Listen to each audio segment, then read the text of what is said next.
Welcome back to all dear students, welcome to Career Planet. मेरा नाम शैली ma'am, आपकी केमिस्ट्री मेंटर, और हम चैप्टर सॉल्यूशन पढ़ चुके हैं। नीट और जेईई मेंस के अकॉर्डिंग मैं आपको है ना सारा टॉपिक करा चुकी हूँ। रनिंग में हमारा इलेक्ट्रोकेमिस्ट्री चैप्टर चल रहा है ना। तो अब चैप्टर तुम्हें आता है तो ये कुछ पीवाईक्यूज है, एकदम लेटेस्ट पीवाईक्यूज है पिछले कुछ सालों के, ठीक है। तो ये तुम्हें आने चाहिए, है ना, कोई बहुत बड़ी बात नहीं है, ये तुम्हें करने हैं। और नहीं आते हैं तो लैक ऑफ प्रैक्टिस है, वापस नोट्स बनाओ, वापस देखो कहाँ कमी आ रही है, क्या गड़बड़ करते हो, है ना। फॉर्मूला याद नहीं है, कॉन्सेप्ट नहीं बन रहा है, थियरी नहीं क्लियर है, तो वापस जिस टॉपिक में ना, मान लो ऑस्मोटिक प्रेशर का क्वेश्चन कराया, उसमें दिक्कत आ रही है, वो नहीं बना, तो ऑस्मोटिक प्रेशर वाला टॉपिक वापस पढ़ो। रिलेटिव लोअरिंग वाला क्वेश्चन कराऊँ और उसमें दिक्कत आ रही है तो उस टॉपिक को वापस पढ़ो। कोई चैप्टर पढ़ने की जरूरत नहीं है, जो क्वेश्चन बन जाएगा वो ठीक है, जो नहीं बन रहा है उस टॉपिक को, उस लेक्चर को वापस देखो, नोट्स थोड़े से रिवाइज करो, ठीक है। इतनी सी बात है ना। अभी लेक्चर चल रहा है बीच में ये, तो मैंने तुम्हें कहा था भूलना नहीं। नीट का पहला ही गेम ये है कि भूलना कुछ भी नहीं है। चैप्टर 4 पढ़ रहे हो ना, तो चैप्टर 1 का टेस्ट देते रहो, तब तुम कुछ कर पाओगे, ठीक है। और कंपटीशन टफ है, बोल रखा है मैंने आपको, है ना। अच्छा, ऐप के लिए मैंने आपको बताया ही था, अगर आप में से जो बच्चे इंटरेस्टेड हो आप ऐप डाउनलोड कर लीजिए। और क्वेश्चन प्रैक्टिस के लिए टेस्ट सीरीज उसमें है, वो सब बच्चों के लिए फ्री है, वो आप आराम से कर सकते हैं। जिन बच्चों को पीवाईक्यूज चाहिए उनके लिए हमारा ऐप है, लिंक मैं आपको इसमें दे दूँगी डिस्क्रिप्शन में। चलो फटाफट आगे बढ़ते हैं। हमारा टॉपिक है आज का सोल्यूशन, नीट की पीवाईक्यूज है, लेटेस्ट पीवाईक्यूज है। देखें आप कितने क्वेश्चन बना पाते हैं, है ना। फटाफट देखेंगे। Density of 1m molar solution, sorry 1m molarity, है ना। Solution of a compound X is 1.25 gram per mole. The correct option for the molarity of solution, compound का मोलर मास आपको दे रखा है 85, ठीक है। नीट 2023 मणिपुर में आया हुआ सवाल है, ठीक है भाई। चलो देखो, क्वेश्चन सिंपल सा है क्या भाई, क्वेश्चन सिंपल सा है। मोलैरिटी दे रखी है और मोलैलिटी पूछी। अब यहाँ तो तुम्हें सीधा मोलैरिटी और मोलैलिटी का फॉर्मूला याद है तो उससे कर लो। थोड़ा सा फॉर्मूला कॉम्प्लिकेटेड होता है, नहीं याद होता है बच्चों को, छोड़ो। इजी तरीका बताती हूँ, जल्दी करने का तरीका बताती हूँ, फॉर्मूले से भी इजी तरीका, है ना। देखो मोलैरिटी 1m का मतलब है 1 मोल पर लीटर, क्या बेटा 1m का मतलब क्या है 1 मोल पर लीटर। तो मोल तो मेरे पास पता चल गया मुझे कि भाई सॉल्यूट का मोल तो 1 है ना, सॉल्यूट तो 1 मोल है, और वॉल्यूम जो है वो 1 लीटर है ना। और 1 लीटर मतलब क्या होता है 1000 ml। आप तो डेंसिटी भी लेके आए हो, है ना। डेंसिटी कितनी 1.25, density of the solution 1.25 gram पर ml है ये, ठीक है। तो हम कहेंगे ओके, चलो डेंसिटी इक्वल्स टू क्या होता है, तो हम कहेंगे डेंसिटी होता है मास अपॉन वॉल्यूम। डेंसिटी घनत्व, द्रव्यमान बटा आयतन, मास अपॉन वॉल्यूम। तो हम कहेंगे डेंसिटी पता है, वॉल्यूम पता है, तो मास निकाल दो। और मास सॉल्यूशन का आएगा ना बेटा, क्या मास किसका आएगा, सॉल्यूशन का, क्योंकि डेंसिटी घनत्व विलयन का रख रहे हो, आयतन विलयन का रख रहे हो, तो ऑब्वियसली मास सॉल्यूशन का आएगा। तो डेंसिटी मेरे पास है 1.25 और वॉल्यूम कितना है 1000 ml, ठीक है। 2 पॉइंट उड़ाने तो 2 0 उड़ा दो, तो ये हो गया 1250 ग्राम्स, ठीक है।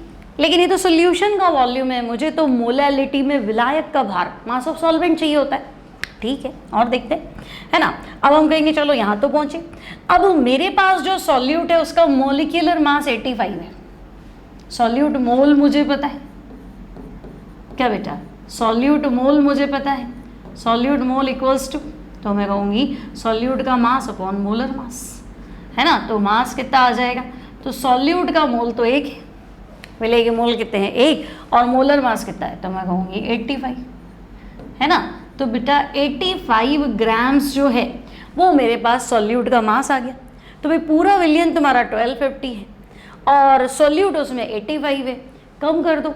सॉल्यूशन के मास विलयन के भार में से सॉल्यूट का मास विलय का भार कम कर दो, तुम्हारे पास क्या आ जाएगा सॉल्वेंट विलायक का भार। बोलो सीधी सी बात है ना। जो डेटा दिया उससे काम चला रहे, ठीक है। चलो तो हम कहेंगे ओके, सॉल्वेंट मास, अगर मैं सॉल्वेंट मास की बात करूं तो दिस इज 1250 माइनस 85, तो भाई कम कर दो। 1250 में से 85 50 तो कम कर दूं, तो 1200 में से 35 और कम कर दूं 65, 65 35 90, हाँ 1265 1265 ना, नहीं 12 नहीं, 1165, sorry 1165 grams.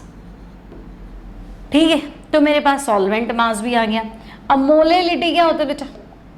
Molality small m, तो मोलेलिटी होता है मोल पर केजी। मास अपन मोलर मास क्यों रखूँ, मोल है ना मेरे पास। मोलेलिटी क्या होता है? 1 किलो में कितने मोल है? तो 1 किलो तो है नहीं मेरे पास, तो 1165 ग्राम है ना।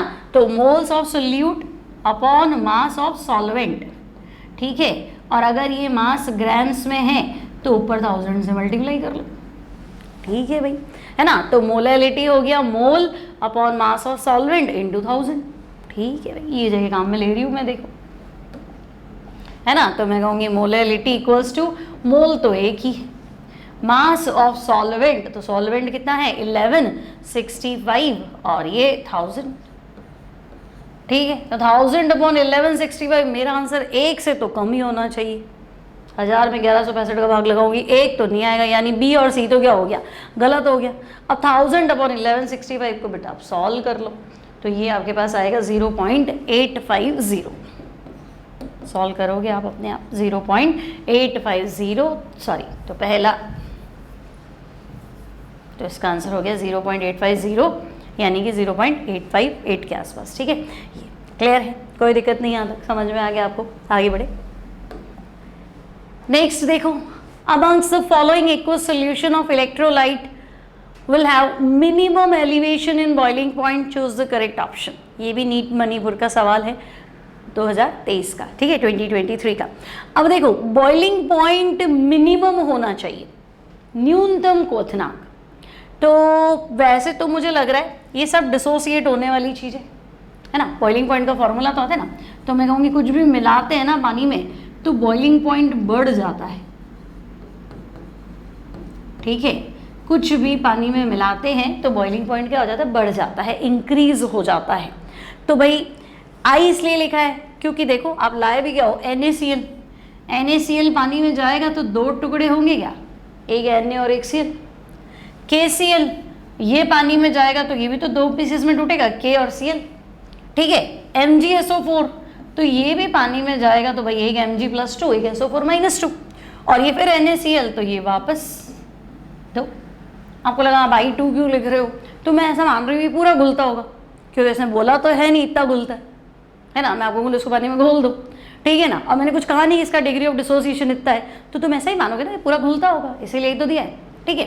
तो ओके, हम ये मान के चलते ये पूरे पूरे घुल जाते हैं, इसलिए इवेंट ऑफ फैक्टर इनका ये है।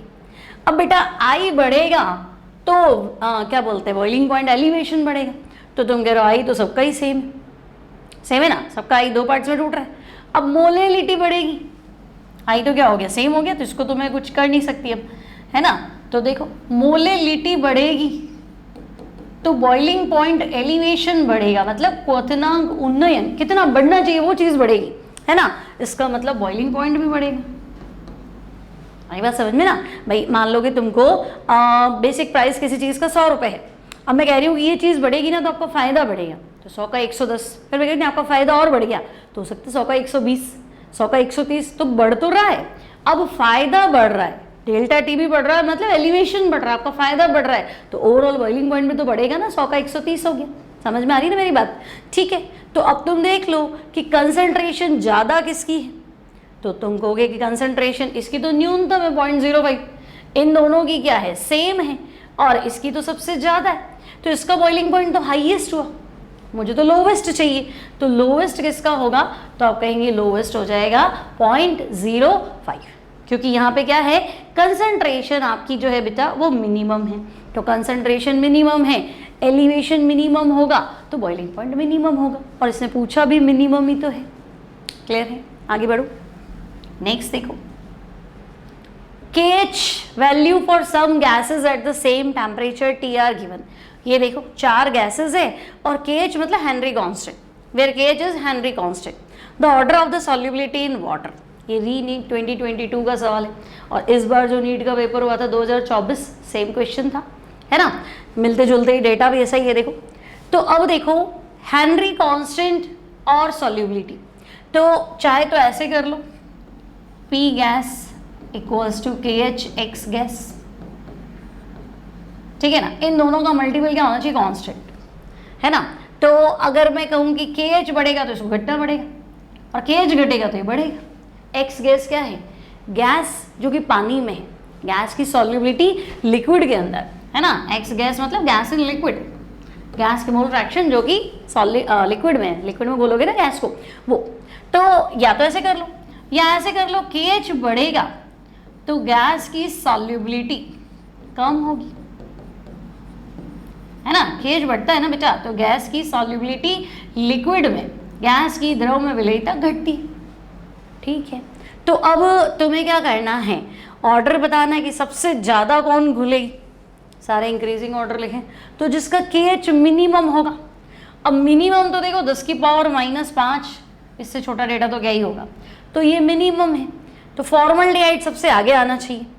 तो पहला और चौथा ऑप्शन तो गलत हो गया, हाईएस्ट तो फॉर्मल्डिहाइड, और मैक्सिमम, तो मैक्सिमम तो मुझे ये आर्गन दिख रहा है, तो 40 यानी कि आर्गन सबसे पीछे आना चाहिए। अब यार दोनों ऑप्शन सेम, तो फिर मिनिमम के बाद कम डेटा क्या है, ये है ना 0.413, ये छोटा ये बड़ा है, तो इसकी सॉल्युबिलिटी ज़्यादा होनी चाहिए। तो फॉर्मल्डिहाइड के बाद मीथेन आना चाहिए, फॉर्मल्डिहाइड के बाद मीथेन है, फिर क्या है CO2 है। दोनों ऑप्शन ही सेम दे रखे हैं, तो दोनों ऑप्शन सेम है, इसलिए मैं दोनों को करेक्ट कर देती हूँ। ठीक है, क्लियर है, कोई दिक्कत नहीं यहाँ तक, आगे बढ़े। Next, in 1 molar solution that contains 0.5 mole of solute there is solvent कितना होगा। ये भी नीट 2022 का सवाल है। अब देखो 1 मोलल क्या बेटा, 1 मोलल मतलब मोललता, मोलालिटी कितनी है 1 है, और मोलालिटी होता है 1 किलो में कितने मोल है, 1 किलो सॉल्वेंट में कितने मोल है।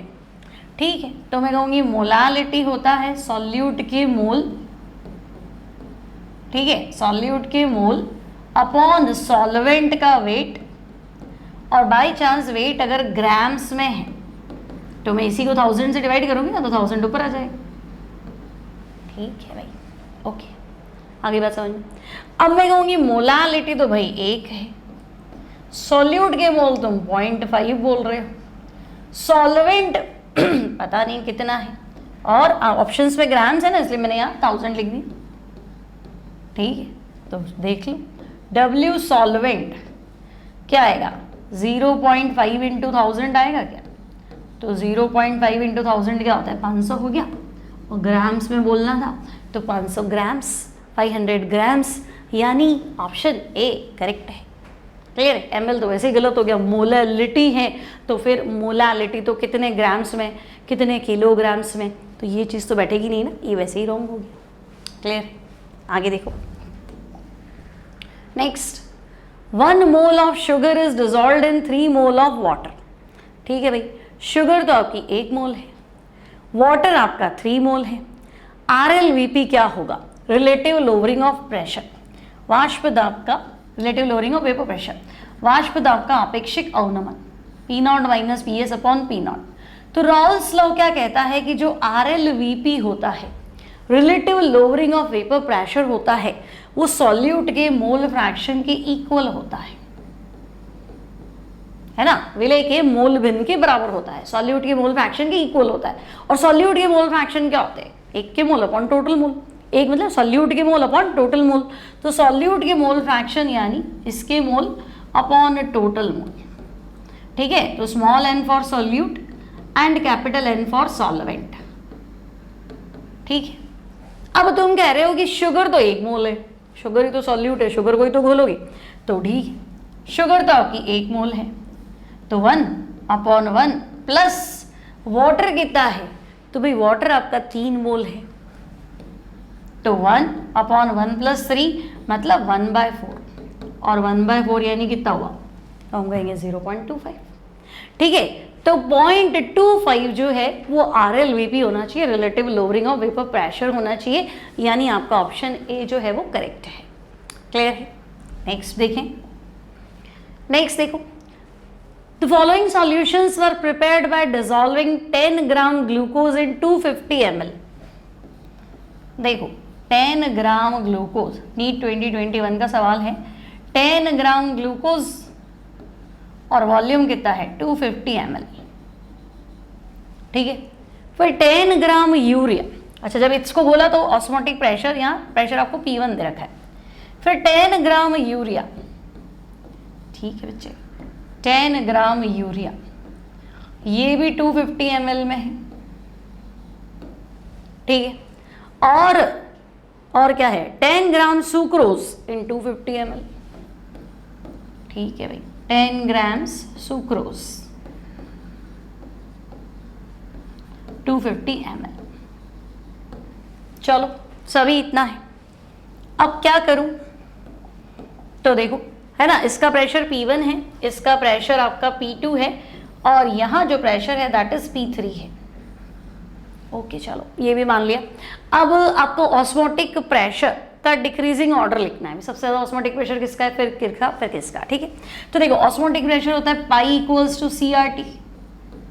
आई क्यों नहीं लिख रही, क्योंकि इन सबका I1 है भाई। ग्लूकोज पानी में जाएगा तो ग्लूकोज ही रहेगा, यूरिया भी वही रहेगा, और सुक्रोज भी वही रहेगा।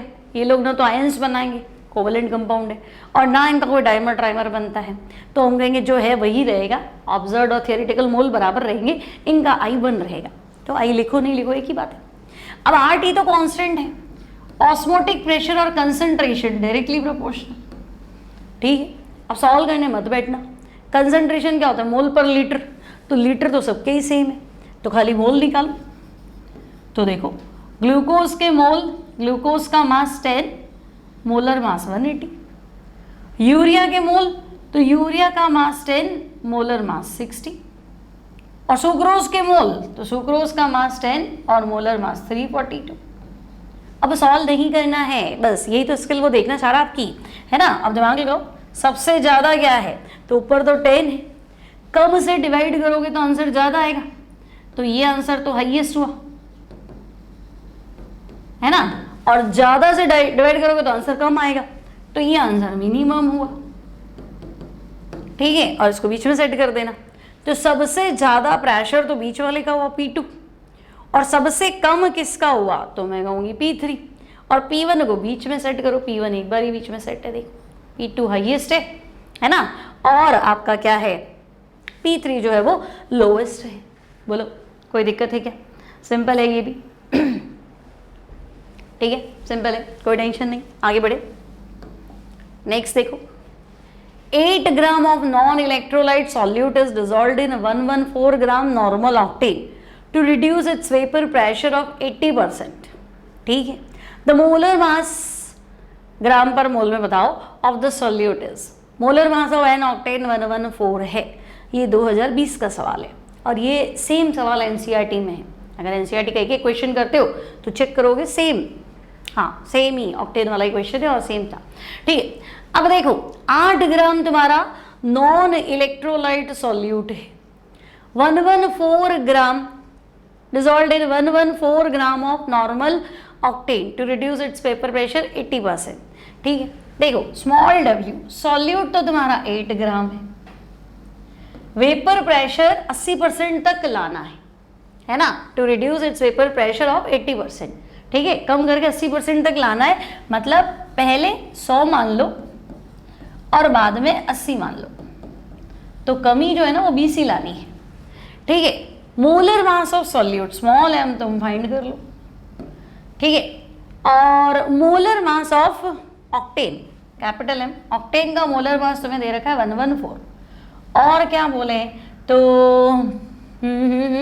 Dissolved in 114 gram octane, capital W भी 114 है। इजी हो गया ना, डेटा कैलकुलेशन इजी हो गई। अब मैं तुम्हें सिर्फ एक बात कहना चाह रही हूँ, 8 ग्राम को 114 ग्राम में घोलोगे तो सोल्यूशन डाइल्यूट है कि कंसंट्रेटेड है। 8 ग्राम को 100 ग्राम में तो बोल रहे हो लगभग, तो आपका सोल्यूशन कंसंट्रेटेड है। तो कंसंट्रेटेड के लिए मैंने आपको दूसरा फॉर्मूला बताया है ना, Raoult's law applicable on dilute solution. ये आप बहुत ज़्यादा सॉल्यूट है और ये बहुत कम सॉल्वेंट है, तो कंसंट्रेटेड का फॉर्मूला आपका ये है, P0 minus PS upon P0 बोलोगे तो गलत हो जाएगा, सिखा रखा है थियरी में, वापस पढ़ो उसका लेक्चर अगर नहीं याद है तो P0 minus PS upon PS if solution is concentrated, ठीक है। और बाकी वो फॉर्मूला लगा लो, small w capital M, capital W small m, ठीक है। अब बच्चों P0 माइनस PS तो 20 हो गया ना, पहले 100 था फिर 80 हो गया, तो ये तो 20 होगी, और ये कमी आपकी 100 पे आई। स्मॉल w 8 ग्राम आपने घोला है, कैपिटल M 114 है और स्मॉल m भी आपका कैपिटल W भी 114 है, स्मॉल m मुझे फाइंड करना है। ठीक है, कर लो। 114 तो कैंसिल कर देती हूँ। नाउ स्मॉल m कितना हो जाएगा, तो ये हो गया मेरे पास 800 डिवाइडेड बाय 20, तो वो ये तो मेरे पास आ रहा है 40 ग्राम पर मोल। बस, तो 40 आंसर है, तो टिक कर दो। ठीक है, नीट 2020 का आपका ये सवाल है। बोलो, सिंपल है सिंपल है, कर लोगी, इसमें क्या ही दिक्कत है, बस थोड़ा आइडिया ले ले। हालांकि पी नोट से भी करोगे तो आंसर्स काफ़ी दूर दूर हैं, आ जाएगा। अगर भूल गए और मैंने पी नोट से कर लिया तो मैं लगा तो आ जाएगा आंसर, क्योंकि आंसर में काफ़ी डिफरेंस है। आसपास होते ना तो फंस जाते, है ना। और देखो, अपना काम है सही और सटीक तरीके से पढ़ना। यूँ देखिए, हाँ आंसर लाने के लिए पढ़ना, आंसर लाने के लिए नहीं पढ़ना। जब तक चीज़ आपके दिमाग में नहीं बैठती तब तो कोई मतलब नहीं। हवा में हाँ हाँ हाँ ऐसा कर लो, हाँ ऐसा कर लूँ, फिर एग्जाम में सब गोबर हो जाता है, गुड़ और गोबर मिक्स हो जाता है। बोलते हैं ना अपन, गुड़ गोबर कर दिया, अच्छे के साथ थोड़ा सा भी बुरा कर दिया तो फिर, है ना, खराब हो जाता है। तो वो चीज़ है, तो ऐसा नहीं करना है। सटीक तरीके से पढ़ो, टू दी पॉइंट पढ़ो, कॉन्सेप्चुअल पढ़ो, हवा में बात नहीं करो। ठीक है, चलो सिंपल है, कोई दिक्कत नहीं। वीडियो अच्छा लगे तो बच्चों लाइक भी कर दीजिए, कर दिया कीजिए, दोस्तों के साथ शेयर भी कर दीजिए, कर दिया कीजिए तो थोड़ा ठीक है। अब चलो आगे देखें। Freezing point depression constant of benzene, benzene का cryoscopic constant, depression constant 5.12 kelvin. ठीक है, फिर sorry kilo kelvin mole inverse, not kelvin, kilo kelvin mole inverse, है ना। फिर freezing point depression of the solution of molality. अब तुम्हारे पास एक मोलालिटी सॉल्यूशन की है 0.078, ठीक है, जो कि नॉन इलेक्ट्रोलाइट है, मतलब उसके टुकड़े तो होते नहीं, तो I1 है। ठीक है, और round off up to 2 decimal तक आप कर सकते हो, राउंड ऑफ कर सकते हो 2 डेसिमल तक अपने आंसर को।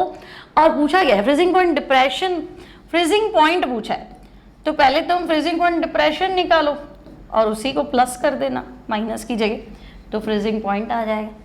ठीक है, सिंपल ही है ना, कुछ पूछा ही नहीं इसमें, तो नीट 2020 का क्वेश्चन है। तो हमारा तो सीधा फॉर्मूला है ना फ्रीजिंग पॉइंट डिप्रेशन का, delta TF equals to I into KF into molality. मुझे लगा कुछ तगड़ा पूछेगा, लेकिन इसने कुछ पूछा ही नहीं, सीधा फॉर्मूला बेस्ड ही तो है। कर लो, I की वैल्यू तो 1 है, बोलो I की वैल्यू 1 है, KF कितना है, डिप्रेशन कांस्टेंट 5.12 और मोलालिटी कितनी है 0.078। ठीक है, तो इससे आप क्या करो, डेल्टा TF फाइंड कर लो, है ना।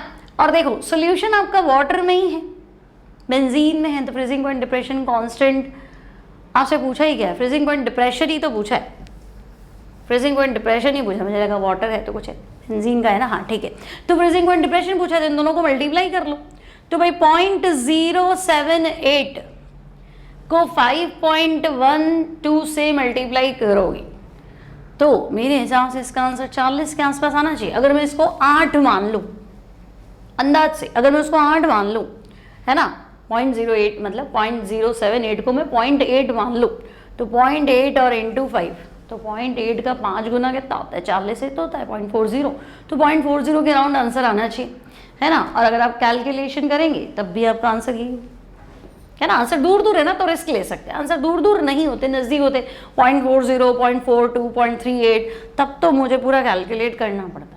अब मैं क्यों ही कैलकुलेट करूँ, मुझे दिख ही रहा है कि हाँ इतना आना चाहिए, आंसर काफ़ी डिफरेंस पे है, तो मैं इसको सेट कर सकती हूँ।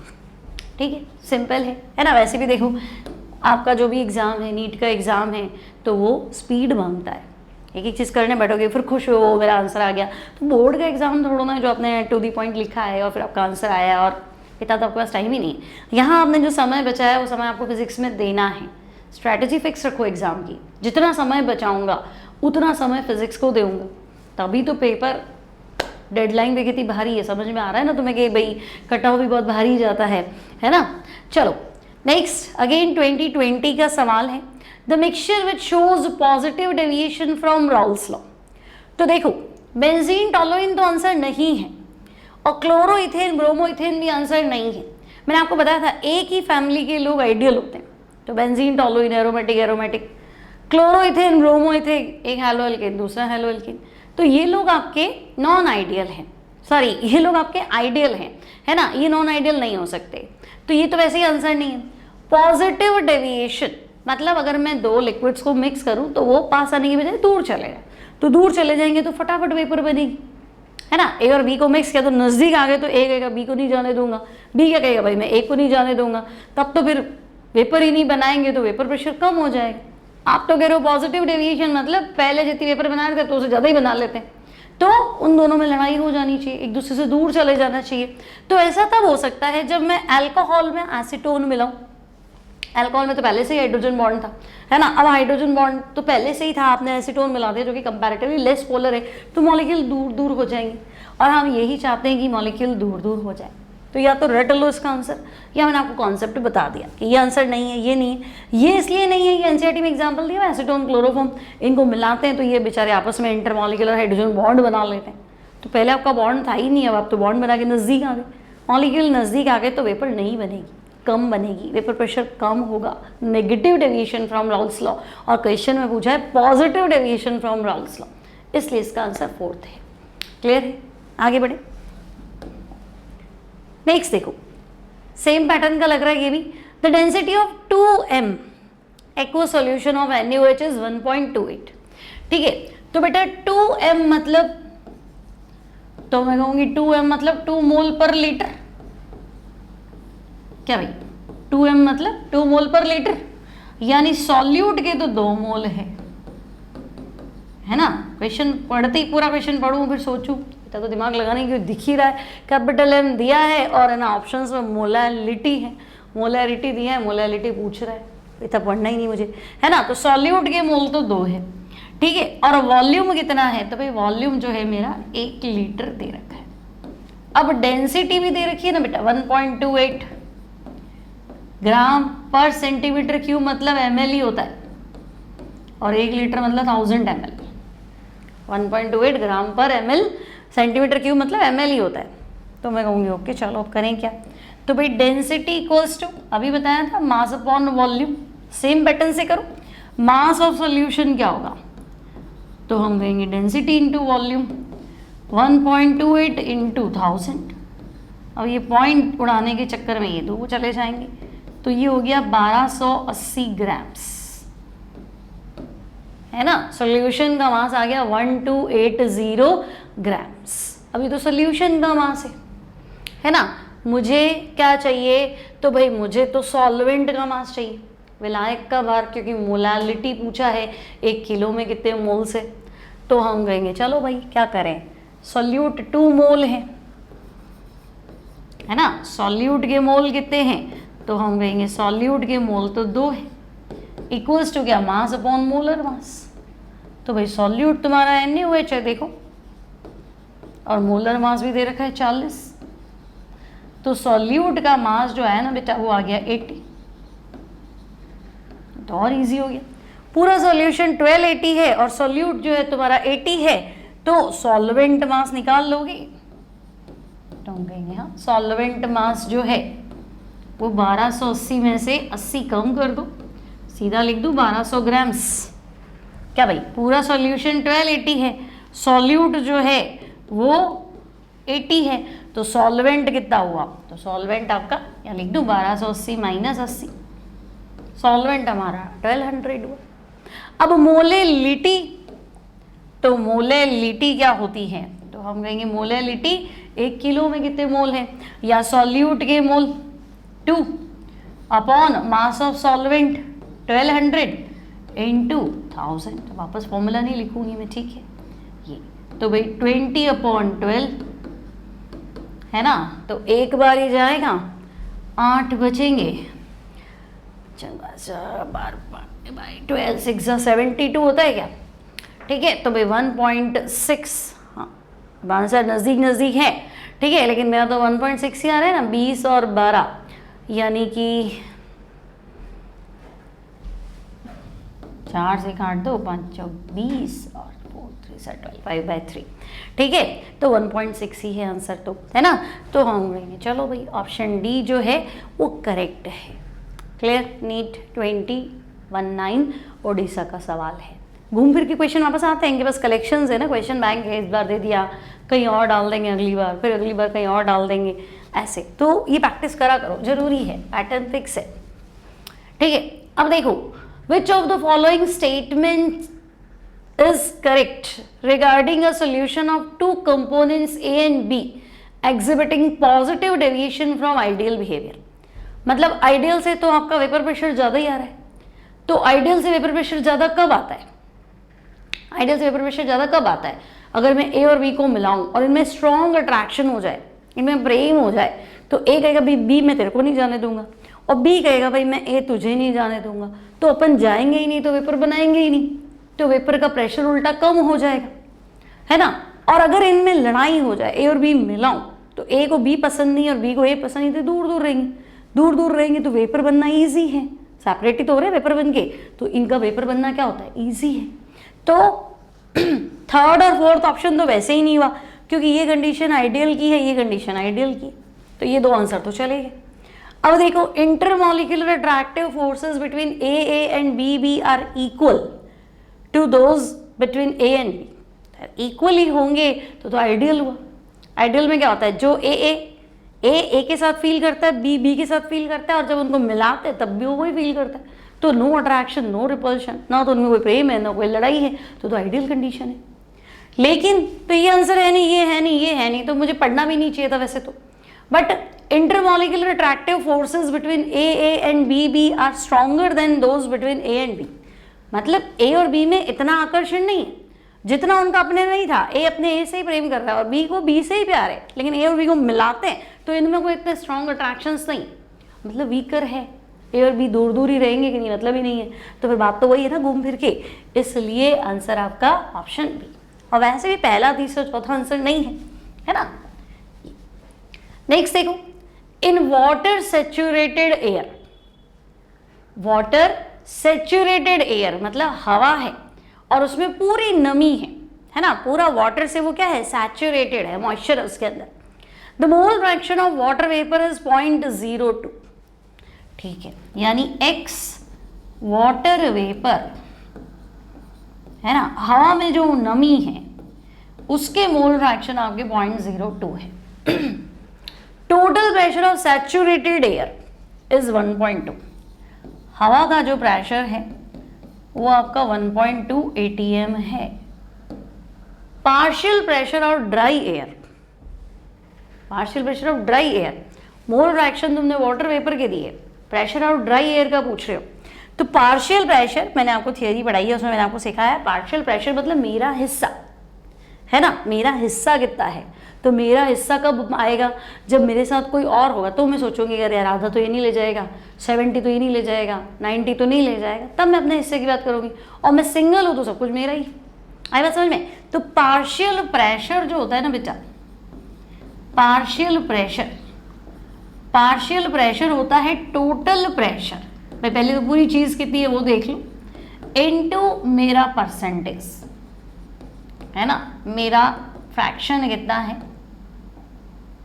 फ्रैक्शन लिखेगा मैं, ठीक है, इनटू मोल फ्रैक्शन, ओके, है ना। आंशिक दाब, पार्शियल प्रेशर मतलब आंशिक दाब, कुल दाब इनटू मोल बिन, total pressure into mole fraction. Fraction मतलब टोटल में मेरा हिस्सा कितना है, उसको मैं टोटल प्रेशर से मल्टीप्लाई करूंगी। बंटवारा किस चीज का कर रहे हो वही तो हर हिस्से में आएगी ना, ऐसे। तो हम कहेंगे ठीक है। अब देखो, जल्दबाजी मत करना, वाटर वेपर 0.02 है ना, एक्स वाटर वेपर, ठीक है। देखो मोल फ्रैक्शन तो टोटल एक ही होता है, बंटवारा तो एक ही चीज का होगा ना, आधा, 1/4, 3/4, क्वार्टर ऐसे करोगे ना, 1/8 जो भी करोगी, तो फ्रैक्शन हमेशा एक होता है। तो एक्स वाटर वेपर, अब पानी निकाल दो तो बची गया ड्राई एयर, इक्वल्स टू 1 होता है। अब जिन बच्चों ने जल्दी जल्दी में 0.08 लिख लिया है, कर देते हैं बहुत बार, 70% बच्चे ऐसी ही हरकत करते हैं, बस वही फंसते हैं। क्या भाई 0.08 कैसे लिखोगे? 1 माइनस 0.02, पॉइंट के बाद 2 डिजिट पे बंटवारा हो रहा है, तो 0.98 आपको एक में से कितना मिल रहा है 0.02 मिल रहा है। आई बात समझ में ना, आपको 1 का 2% मिल रहा है, 20% नहीं मिल रहा है जो 0.08 बना लिया। 0.02 है, 2% है, तो 1 में से 0.02 माइनस करोगे ना 0.8 आएगा, सॉरी 0.98 आएगा। 0.8 मत कर देना, 0.08 मत कर देना, ऐसे ठीक है। बस बाकी तो दोबारा आंसर हो गया। पार्शियल प्रेशर है ना, पार्शियल प्रेशर मतलब ड्राई एयर की बात कर रहे हो, तो P ड्राई एयर, तो मैं कहूँगी टोटल प्रेशर तो 1.2 लाए हो और आपके पास ड्राई एयर के फ्रैक्शन कितने हैं 0.98, ठीक है। तो 1.2 का 98% बता दूँ, तो 1.2 का 98% जो है वो 1.2 से थोड़ा सा ही तो छोटा होगा, है ना। तो 1.2 से थोड़ा सा ही छोटा, तो यार सारे आंसर थोड़े छोटे। अच्छा ये तो नहीं है 1.76 तो नहीं है, एक आंसर नहीं हो सकता, तो इसको मल्टीप्लाई करो भाई 1.28 इंटू 0.98, 1 2 3 1.176 है, ठीक है। चलो तो ये हो गया आपका ऑप्शन डी, क्लियर है ना, कोई दिक्कत नहीं यहाँ तक, समझ में आ गया। तो आई थिंक हाँ एक क्वेश्चन और है शायद, हाँ एक क्वेश्चन और है। नेक्स्ट देखो 2019 का क्वेश्चन है, the mixture that forms maximum boiling point azeotrope. अब मैक्सिमम बॉइलिंग एजियोट्रोप मतलब बॉइलिंग पॉइंट ज़्यादा है, तो बॉइलिंग पॉइंट ज़्यादा है मतलब वेपर प्रेशर कम है। दो तरह का एजियोट्रोप होता है, maximum boiling point, minimum boiling point.